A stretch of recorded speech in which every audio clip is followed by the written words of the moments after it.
Kajing pule naga kitab Deuteronomy. Moses ulaong hakipad ba?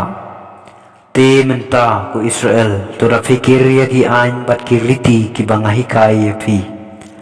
Bat to le yaki kanang pafindub im bat pin yo le irung bandakol yakatagari kabautrai ublay kikpatamen jumpi uai yapi.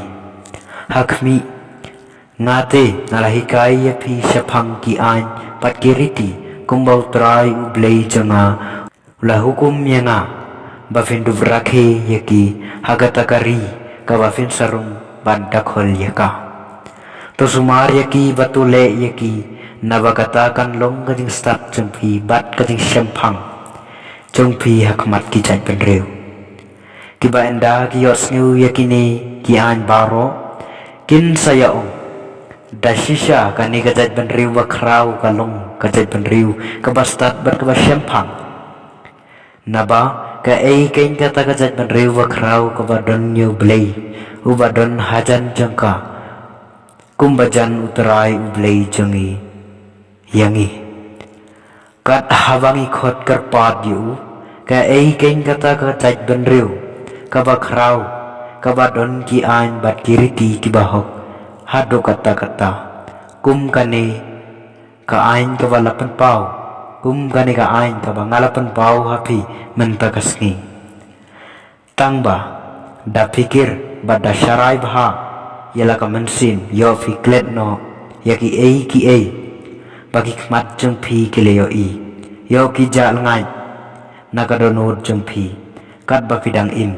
tu hikai yaki haki kun jengpi bat haki kun jengpi kaktin jengutrai Kajing pule na ka gospel kat kum Matthews ha kata kapor ujisu laong halaki senran wat harai bangalawan ban penduk pendam no ya ka ain bat yakinong ya lupa ngamban ban pendo pendam yaki Henry ban penbiang jana yaki naba sisa ngayathu api nando baka beneng berkekendau kendo no wat iway idakrit ni ipngit jong idakrit in amja na kaan tat endala pendablut baro namar kata jar wapan khen wat yakaway kabarit na kiniki hukum ba uhikai ya kaway banle kumjo en niyaw yu ubarit tam ha kahima beneng Henry jar ba ko ngo yaki barubahika yaki en niyaw yu ubakraw ha kahima ka beneng ka gospel jong turai